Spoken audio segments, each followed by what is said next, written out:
ان اللہ وملائکتہ یصلون علی النبی یا ایہا الذین آمنوا صلوا علیہ وسلموا تسلیما۔ الصلاة والسلام علیک یا سیدی یا رسول اللہ وعلی آلک واصحابک یا سیدی یا حبیب اللہ۔ الصلاة والسلام علیک یا سیدی یا نبی اللہ وعلی آلک واصحابک یا سیدی یا نور اللہ۔ اللہم صلی علی سیدنا و مولانا محمد معدن الجود والکرم وآلہ وبارک وسلم۔ حمد و صلاة کے بعد عالم اسلام کی تاریخ کا بہت بڑا دن 17 رمضان مبارک، جس دن اسلام کا سب سے پہلا معرکہ کفر کے ساتھ پیش آیا اور اس کو معرکہ بدر اور غزوہ بدر کہا جاتا ہے۔ اس کو قرآن مجید نے یوم الفرقان بھی کہا ہے، فرق کرنے کا دن۔ یہ وہ پہلا معرکہ ہے جس کی دھاک کفر کے سینے پہ ایسی بیٹھی ہے کہ آج تک عالم کفر بدر کی للکار سے کانپتا ہے۔ ڈاکٹر اقبال نے امت مسلمہ کو ایک مشورہ دیا ہے۔ اس نے کہا ہے کہ شرط یہ ہے کہ فضائے بدر پیدا کر، فضا پیدا کر بدر جیسی، فضائے بدر پیدا کر، فرشتے تیری نصرت کو اتر سکتے ہیں گردوں سے کتار اندر کتار اب بھی۔ اور اسی مضمون کو دوسرے رنگ میں اقبال کہنے لگے، تو آج بھی ہو اگر ابراہیم کا ایمان پیدا، آگ کر سکتی ہے انداز گلستان پیدا۔ عالم اسلام کو یوم الفرقان غزوہ بدر کی للکار یاد رکھنی چاہیے۔ ملت کے جوانوں کو بدر کا سبق اور بدر کا نصاب کبھی نہیں بھولنا چاہیے۔ ہمیں آج جو درس دیا جاتا ہے وہ درس فلسفہ ہے۔ جو پیغام کفر کے مقابلے میں ہمیں بتلایا جاتا ہے وہ پیغام ہے مصلحت کوشی کا، وقت گزاری کا۔ ابھی دیکھو غزوہ بدر کا پس منظر مسلمانوں کو یہ سبق دیتا ہے کہ جب فضا پیدا ہو جائے تو اللہ مدد کر دیا کرتا ہے۔ جب فضا پیدا ہو جائے تو پھر اللہ مدد فرماتا ہے۔ جب فضا پیدا ہو، جب مدد کی فضا ہی پیدا نہ ہو، قرآن مجید فرقان حمید سورہ آل عمران میں سے جو آیہ کریمہ میں نے تلاوت کی تو اس میں اللہ تعالیٰ نے بدر کا ذکر فرمایا ہے۔ فرمایا وَلَقَدْ نَصَرَكُمُ اللَّهُ بِبَدْرٍ وَأَنْتُمْ أَذِلَّةٌ، فرمایا تحقیق ہم نے بدر میں تمہاری مدد کی حالانکہ تم تو کمزور تھے۔ ہم نے بدر میں تمہاری مدد کی، تم تو کمزور تھے۔ میدان بدر کے اندر اللہ تبارک و تعالیٰ نے مدد فرمائی، نصرت فرمائی مسلمانوں کی، اور ایسی کامیابی دی کہ پورا کفر جو اس وقت موجود تھا وہ کانپنے لگا کہ مسلمانوں کے پاس اتنی قوت کہاں سے آ گئی، اتنی طاقت کہ یہ کس طرح مالک ہوئے۔ بغور سمجھیے گا بات کو، ذرا تھوڑا سا پس منظر سمجھ لیں۔ 15 سال تک اعلان نبوت کے بعد نبی پاک صلی اللہ علیہ وسلم نے کسی جنگ کی، کسی لڑائی کی اجازت نہیں دی، کسی قسم کی منع فرمایا، بلکہ فرمایا لکم دینکم ولی دین، تمہارا اپنا دین ہے ہمارا اپنا دین ہے، منع کر دیا گیا۔ مسلمان ہجرت کر کے آ گئے مکہ سے مدینہ، لیکن یہاں بھی قریش مکہ اور کفار مکہ نے عالم اسلام کو، مسلمانوں کو، نبی پاک صلی اللہ علیہ وسلم کو سکون سے بیٹھنے نہیں دیا، پریشان کرتے رہتے تھے۔ اور اس پریشانیوں میں سے ایک بڑی پریشانی جب تک آپ بات کے پس منظر کو نہیں سمجھیں گے آپ کو اصل مضمون سمجھ میں نہیں آئے گا۔ پریشان کرتے تھے مسلمانوں کو، مدینے آ کر پریشان کرتے۔ دنیا کا ایک مزاج ہے، جو آدمی اپنا دروازہ بند کر لیتا ہے لوگ اسے بزدل سمجھتے ہیں، حالانکہ بزدل اور صلح پسند میں فرق ہوتا ہے۔ بزدل اور ہوتا ہے، صلح پسند، کچھ لوگ صلح پسند ہوتے ہیں، لوگ انہیں بزدل کا طعنہ دیتے ہیں۔ تو جو آدمی دروازہ بند کر لیتا ہے نا یا تھوڑا سا احتیاط کرتا ہے تو لوگ سمجھتے ہیں کہ یہ بزدل ہے، کمزور ہے، میں نے ڈانٹا ہے تو بھاگ گیا ہے، حالانکہ ایسا نہیں ہوتا، وہ شخص صلح پسند ہوتا ہے۔ میرے رسول کریم سید عالم صلی اللہ علیہ وسلم کی ذات صلح پسند ہے۔ حضور علیہ السلام نے صلح کو اہمیت دی ہے، اور وَصُلْحُ خیر، صلح ہی بہتر ہے۔ انہی لفظوں کے ساتھ محبوب نے ہمیں تعلیم ارشاد فرمائی ہے، صلح کو درجہ دیا ہے۔ تو 15 سال تک کوئی لڑائی نہیں لڑی۔ اب انہوں نے سمجھا شاید مسلمان بزدل ہیں، یہ تو تلوار ہی نہیں اٹھاتے، یہ تو شاید جانتے ہی نہیں اس فن کو، ان کو تو خبر ہی نہیں۔ یہ کیا کرتے کہ مسلمانوں کو مدینے آ کے تنگ کرتے، گھر تک آ جاتے۔ مکے کے قریش مدینے کے قریب آ کے مسلمانوں کو لوٹ کے لے جاتے۔ کئی دفعہ ایسا ہوا کہ انہوں نے آ کر کے یہاں سے بکریاں، اونٹ اور کئی اور چیزیں چوری کر کے لے گئے۔ تو مسلمان پریشان رہنے لگے۔ اللہ پاک نے طاقت دے دی، قوت دے دی مسلمانوں کو۔ حضرت عمر فاروق جیسے لوگ کلمہ پڑھ گئے، حضرت امیر حمزہ جیسے لوگ آ گئے، حضرت ابو عبیدہ بن جراح جیسے لوگ آ گئے، حضرت سیدنا سعد بن ابی وقاص جیسے دلیر اللہ نے عالم اسلام کو عطا فرمائے۔ قوت آ گئی۔ حرِّض المؤمنین علی القتال، محبوب اختیار کرے مومنوں کو لڑائی کے لیے۔ ایک قافلہ آ رہا تھا، ابو سفیان مال لے کے ایک سفر پہ نکلا ہوا تھا، اس میں قریش کے سارے لوگوں کا مال تھا۔ اس زمانے میں بھی پارٹنر بن کے کاروبار ہوتا تھا، سارے مکے والے ایک بندے کوئی مال دے کے بھیج دیتے تھے، میرا بھی بیچ آنا، میرا بھی بیچ آنا۔ وہ سال کے بعد ایک ہی جاتا تھا، سارے جا کے۔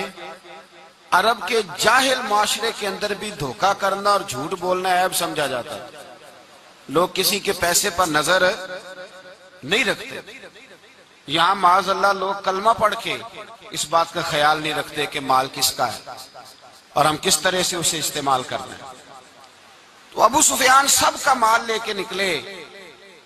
جب یہ مدینے کے واپس آ رہے تھے نا، شام سے ہجرت کر کے مدینے کے پاس سے گزرنے لگے، تو اللہ کے رسول سید عالم علیہ السلام نے مسلمانوں سے کہا کہ چلو ہم بھی ان کا ایک قافلہ روک لیں، انہیں احساس دلائیں کہ تم ہمارے ساتھ زیادتی کرتے ہو تو بازو میں ہمارے بھی قوت ہے۔ اس ارادے کے ساتھ حضور نکلے۔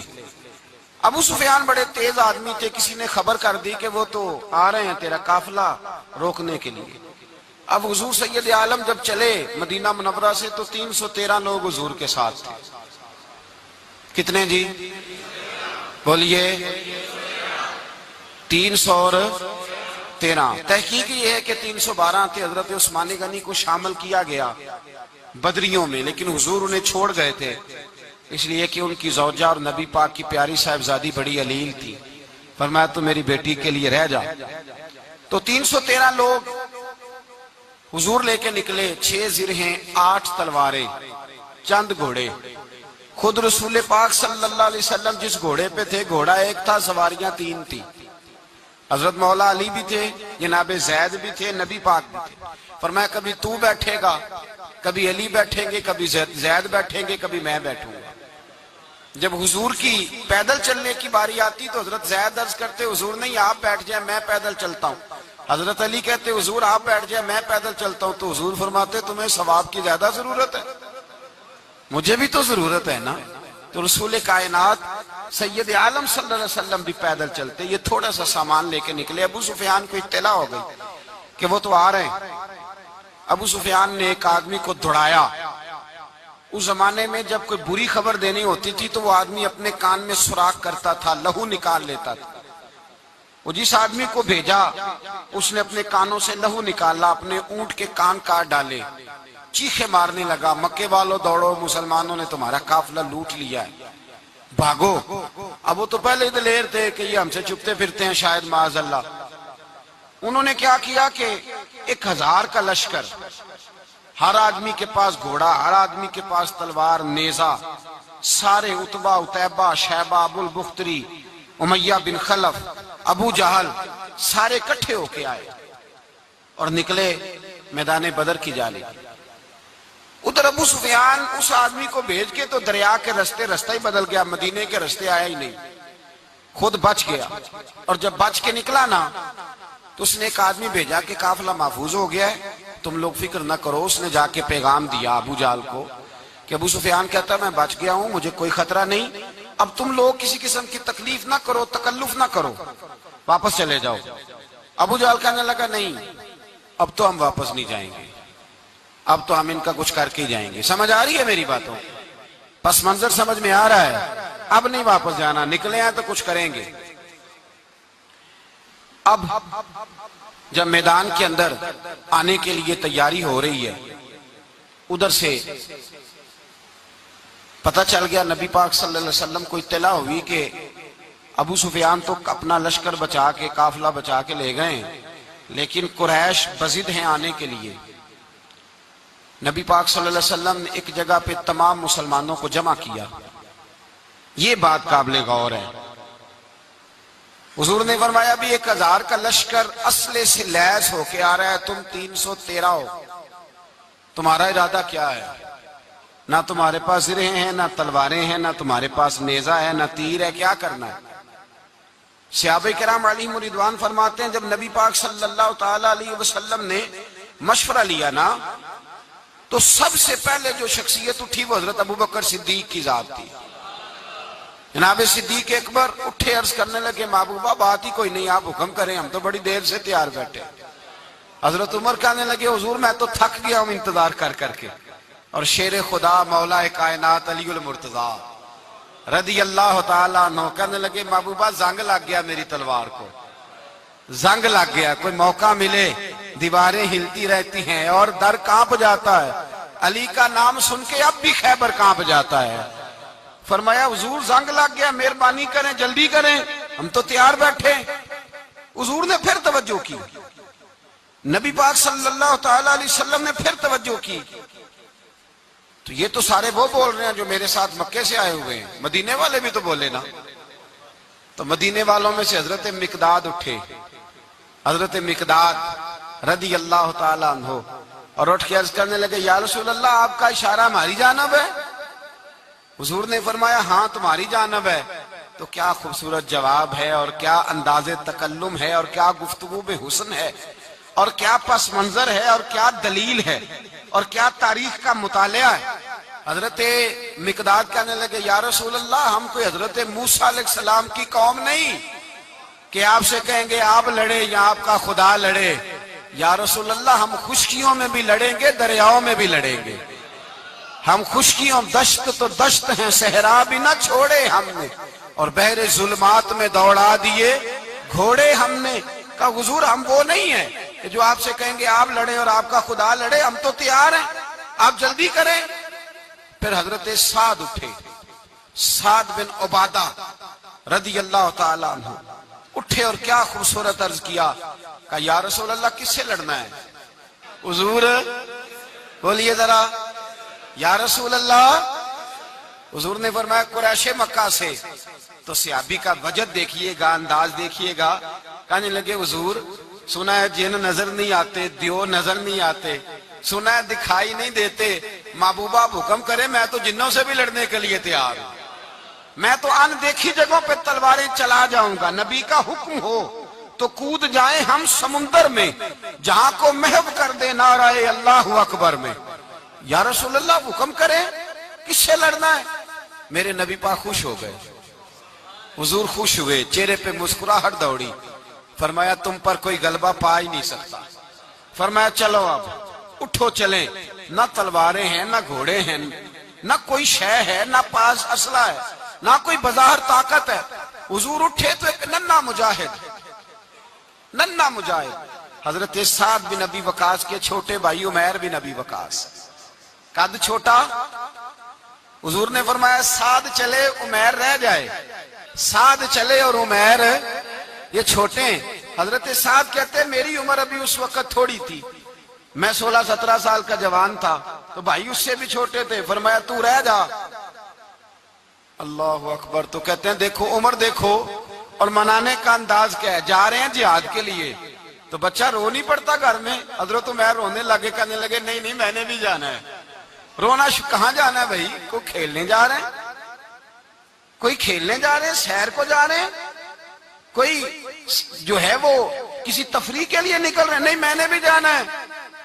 حضور نے فرمایا بیٹے تلواروں کی چھاؤں میں جا رہے ہیں، وہاں گرجدار آوازیں ہوں گی، وہاں سینے کٹیں گے، گردنوں پہ ضرب لگے گی۔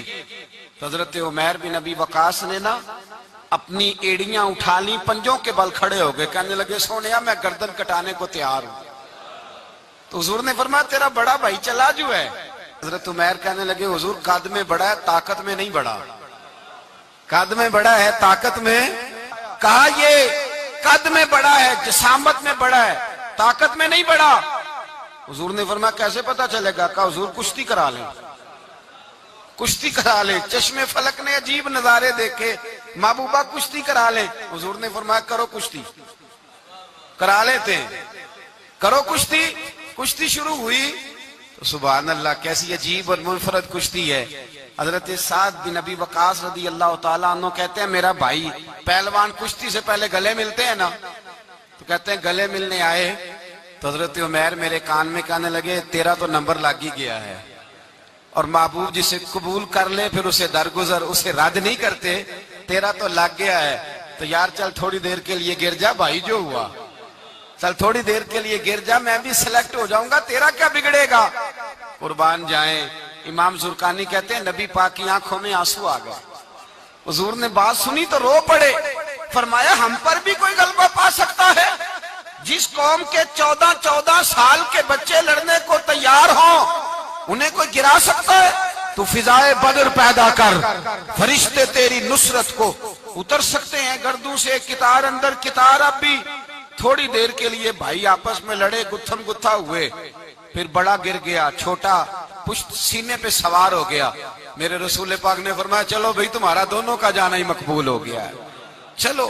یہ انداز تھا نہتے 313 بشر شوق شہادت میں، نہتے اس کو کہتے ہیں جس کے پاس اسلحہ نہ ہو، نہتے 313 بشر شوق شہادت میں نکل آئے تھے میدان میں محمد کی قیادت میں، نہ تیگ و تیر پہ تکیا، نہ خنجر پر نہ بھالے پر، بھروسہ ہے تو ایک سادی سی کالی کملی والے پر، بھروسہ ہے تو ایک سادی سی کالی، زیادہ مہنگی بھی نہیں، سادی سی کالی کملی والے پر، بھروسہ ہے تو ایک سادی سی کالی کملی والے پر۔ میرے مصطفیٰ کریم علیہ السلام کا لشکر میدان کی جانب، ادھر کفار جوش و خروش سے طے پایا رستے میں۔ ابو جہل نے کہا کہ روز ایک سردار اونٹ ذبح کرے گا، گانے گانے والی عورتیں گانے گائیں گی، بدر کی فضا دیکھ لیں،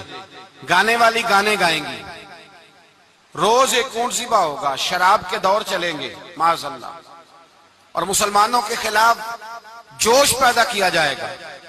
ادھر کھانے کے لیے شے کوئی نہیں، کوئی طاقت نہیں، تو یہاں کیا ہوگا؟ میرے حبیب نے فرمایا راتوں کو سجدے کریں گے، دن کو اٹھ کے اللہ اکبر کے نعرے لگائیں گے۔ یہاں عبادتیں ہیں، ریاضتیں۔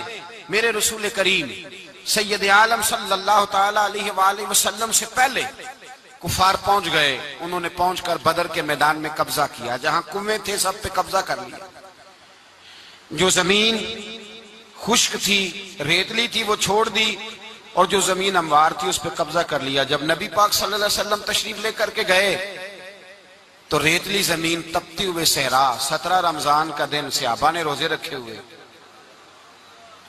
ہوئے صحابہ نے کیا کیا ہوا ہے؟ کیا کرنے گئے؟ پکی گل لے تو یہ بولے تھوڑے ہو نا، میں کہ شاید کچھ حق ہوئے، کیا کرنے گئے تھے؟ روزہ رکھ کے، اللہ خیر ہی کرے۔